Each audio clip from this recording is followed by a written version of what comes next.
뭐 예를 들면 유튜버 뭐 고생고생 해가지고 한 달에 4, 50만 원 벌어가지고 지출을 빼면 남는 게 하나도 없는데 무슨 세금이냐. 이런. 안녕하십니까. 자, 이번 시간에는 여러분들과 함께 이 유튜버가 과연 세금을 내야 하나 말아야 하나, 이 세금 문제로 유튜브 하시는 분들, 고민하시는 분들이 의외로 상당히 많이 있습니다. 그래서 이 유튜버가 세금을 내는 거에 관해서 제 경험을 바탕으로 해서 여러분들과 함께 시간을 마련해 보도록 하겠습니다. 지금 현재 유튜버를 하시면서 수익을 발생시키고 있거나, 또 앞으로 이제 그 수익 창출을 시작을 하실 분들, 유튜버를 새롭게 하실 분들, 이런 모든 분들에게 뭐 도움이 되는 그런 영상이 될 수도 있겠습니다. 이 유튜버의 세금, 이거 세금 문제에 관해서 관심 있으신 분들은 영상을 끝까지 저와 함께 해보시기 바랍니다. 자, 이 유튜버는 이 뭐 미국이 본사고 거기서 달러로 이제 그 수익금이 지급되는 그런 형태이기 때문에 이 은행에서 혹은 이 국세청에서 이것들을 정확하게 조사를 하기가 쉽지는 않습니다. 그렇지만 각 은행별로 다 1년에 뭐 한 달이든 1년이든 하여튼 $10,000 이상 이 달러가 유입되는 경우에는 국세청에 통보를 하게 되어 있습니다. 그렇다고 보면 뭐 한 1,200만 원 정도 되는 것이죠. 그럼 이 수익을 내는 분들은 그 이하, 그러니까 이 $10,000 이하의 수익을 내시는 분들은 신고를 안 해도 되나? 뭐 이렇게 여러분들도 그 생각을 할 수가 있겠죠. 그래서 이런 것들이 국세청에 뭐 물론 이렇게 신고가 은행에서 안 하면 드러나지는 않겠죠. 그 수익이 얼마 했다는 것이 드러나지 않을 수도 있습니다. 자, 그러나 이 국세의 기본 원리는 바로 수익이 발생했을 때는 세금을 반드시 납부해야 하는 것이 국세의 원칙이죠. 뭐 예를 들면 유튜버 뭐 고생고생 해가지고 한 달에 4, 50만 원 벌어가지고 지출을 빼면 남는 게 하나도 없는데 무슨 세금이냐.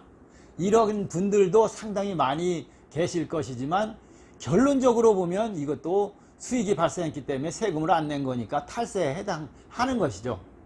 자, 다시 말씀드리면 이렇게 뭐 1년에 $10,000라는 기준이 세금을 부과하기 위한 그런 기준만은 아닌 것입니다. 그래서 세금 추징을 위해서 뭐 $10,000라고 정해놓은 것이 아니고, 사실 그 이하의 금액이라도 국세청에서 뭐 세금 관련 사업에 세금 관련 추징을 해야 되겠다 하면 그 이하도 얼마든지 가능하다는 뜻이기도 한 거죠. 어떻게 보면 그런 것들까지 다 추징을 할 수 있는 그런 국세청의 인력이 확보되지도 못하고, 또 계좌 추적에 한계도 있기 때문에 안 하는 것 뿐이지, 국세청에서 그거를 할 줄 모르거나 뭐 몰라서 안 하는 것은 아니다, 이렇게 말씀을 드릴 수가 있겠습니다.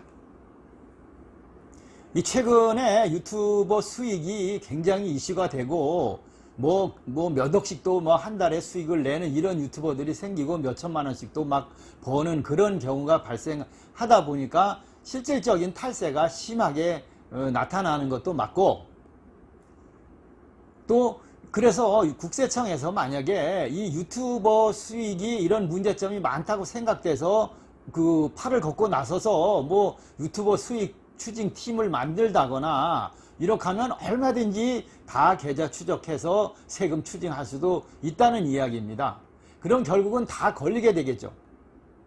그러면 이 세금을 그때 내게 되면 국세청에서 방법이 있습니다. 바로 가산금이라는 게 굉장히 많이 붙습니다. 괘씸죄에 해당하는 거죠. 세금을 스스로 납부를 안 했기 때문에. 이 가산세는 뭐 30%가 넘는 경우도 있으니까, 잘못하면 진짜 배보다 배꼽이 더 클 수도 있으니까 여러분들이 한 번쯤은 고민을 세금을 낼까를 해보셔야 하겠습니다.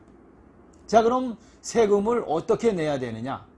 물론 이 사업자 등록증이 있으신 분들은 뭐 홈택스를 활용해서 세금을 내보신 경험도 있고, 또 그게 없으신 분들, 아예 유튜버니까 그냥 뭐 사업자 등록 이런 게 없으신 분들은 주민등록 번호를 입력하고 이름과 입력을 해서 가입을 해서 세금을 자진 납부를 하실 수가 있습니다. 그래서 이게 뭐 안 되고 머리 아프고 이 세금이라는 것이 듣기만 해도 머리 아픕니다. 저도 마찬가지입니다만은 이런 경우에는 세무사님들한테 가서 상담을 하시면 금액 대비 이제 수수료 얼마를 그 세무사님한테 내고 하면 거기서 다 알아서 처리를 해주게 되죠. 뭐 사업자 등록증 있으신 분들도 그렇게 하셔도 물론 되겠습니다. 자, 여기서 내는 방법, 뭐 단순 경비율이니 뭐 그 세금 내는 유형, E형, 뭐 A형, G형 이런 것들, 그 다음에 어떻게 세금을 내야 되는가는 여러분들 그 유튜버 세금을 치시면 세무사님들께서 자세하게 설명을 잘 해놓은 그 유튜브의 영상들이 많이 있으니까 요거를 참고를 하시면 되고, 직접 세무서를 방문하시든지 세무사님들한테 가시면 잘 이야기를 해주니까 저는 뭐 화면 보면서 어떤 식으로 해라 이런 그런 것들은 피하고 간단하게 설명을 해드리도록 하겠습니다. 자, 여기서 중요한 것은 이제 그 직장을 다니면서 일종의 그 투잡이 되는 경우가 있습니다. 유튜브 수입도 발생하고 직장에서 급여도 발생했을 경우, 이분들은 사실은 무조건 신고를 하는 것이 좋습니다. 이 두 가지 소득을 합산 신고를 해야 됩니다. 그래서 세금 신고하는 방법도 E형으로 해서 다르게 신고를 해야 되니까 합산해서 신고를 해야 되고, 이분들은 수익이 좀 적어도 잡힐 확률이 많이 있기 때문에 어지간하면 신고를 하시는 것이 좋습니다. 안 하면 이 차후에 가산세가 너무 많이 발생해서 뭐 배보다, 진짜 아까도 말씀드렸습니다만은 배보다 배급이 더 크게 큰 경우가 발생할 수가 있겠습니다. 뭐 예를 들어서 뭐 500만 원 정도 유튜버 수익만 나는 났다, 얼마 되질 않는다고 하지만 급여가 뭐 한 3천만 원 정도 된다 이러면 그 나중에 이 추징됐을 때 세금을 내게 됐을 때에는 가산세라는 것이 굉장히 괘씸한 거죠. 그래서 괘씸죄로 가산세가 너무 많이 붙기 때문에 뭐 70만 원, 100만 원까지도 세금을 내야 되는 이런 경우가 발생하니까 투잡으로 직장 다니시면서 아니면 다른 소득이 있으면서 사업 소득이 있고 또 이 유튜버 수익이 있을 때는 반드시 세금을 같이 포함해서 신고를 하시는 것이, 자진 납세를 하시는 것이 좋다, 이렇게 말씀을 드릴 수가 있겠습니다. 그런데 이 유튜브 수입이라는 것이 이 국세청이든 뭐 누구든 다 이 그 수입에 비해서 이 지출이죠. 그러니까 지출을 어떻게 잡기가 쉽지가 않는 것입니다. 이런 그 프리랜서라 그러죠. 이거는 뭐 영화 배우 분들이나 뭐 연극 배우, 가수, 뮤지컬 뭐 이런 하여튼 프리랜서를 하시는 분들은 다 여기에 해당됩니다. 유튜버하고 똑같다고 봐야 되겠죠.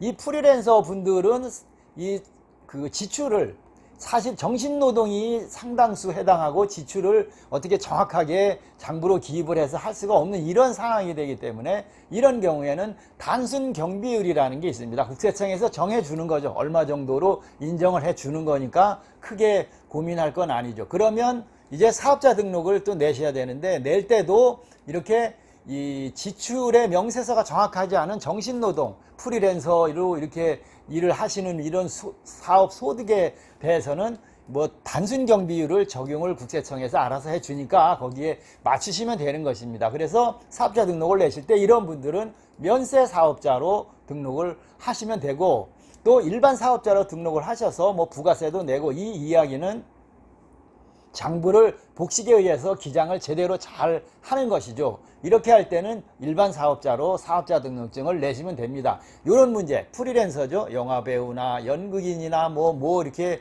하여튼 정신노동을 많이 하시는 이 프리랜서 분들, 유튜버도 포함돼서 분들은 그 세무서에 가셔서 그 상황을 이야기를 하시면 이 사업자 등록을 면세 사업자로 할 것인가 일반 사업자로 할 것인가 그곳에서 상담을 받으시면 되겠습니다.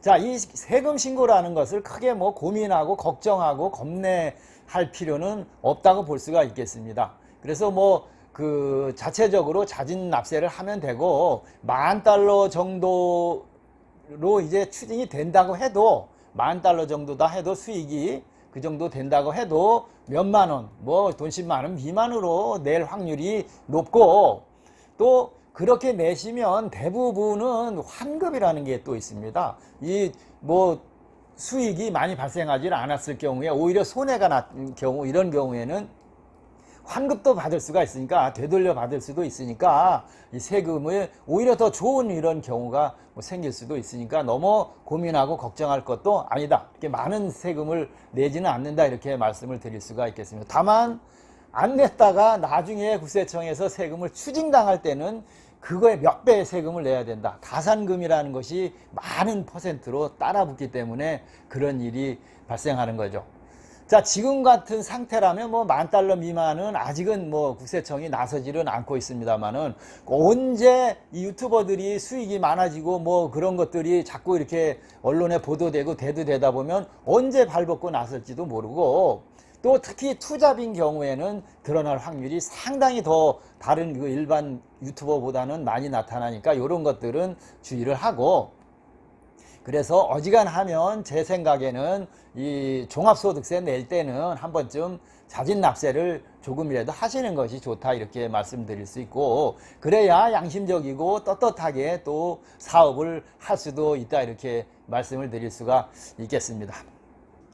자, 국세의 기본은 소득이 발생하면 반드시 세금을 내야 하는 것이 국세의 기본인 것입니다. 여러분들도 그래서 유튜버 수익 세금이 어느 정도 뭐 발생했다고 생각되시면 국세청에 가서 자진납세해서 세금 내시고 이렇게 생활을 하시는, 사업을 하시는 것이 안전하고 좋다, 이렇게 말씀을 드릴 수가 있겠습니다. 이런 문제점들은 다 세무서에 직접 가셔서 상담을 하시면 알아서 다 잘 요새는 설명을 해드립니다. 그리고 세무서에 가기가 못하면 세무사님들한테 방문을 하셔도 어떤 방법으로 세금을 내야 할지, 안 내도 된다, 뭐 이런 것들을 다 알 수가 있으니까 한 번 정도씩은 이제 유튜버에 수익이 발생하시는 분들은 이 세금 관계에 관해서 고민을 하고 상담을 받아보시는 것이 좋다, 오늘 이렇게 말씀드릴 수가 있겠습니다. 제 경험으로 보면 어지간하면 세금은 국세 잘 이렇게 검토를 하셔서 자진적으로 가서 세금을 내시는 것이 좋다. 특히 이 유형에 해당하는 이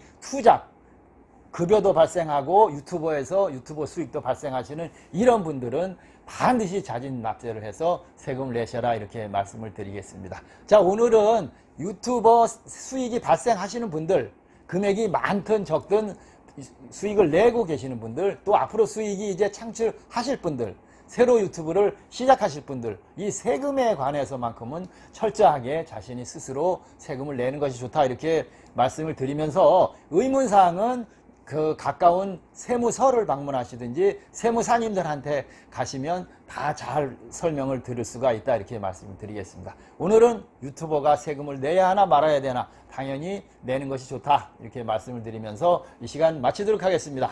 감사합니다.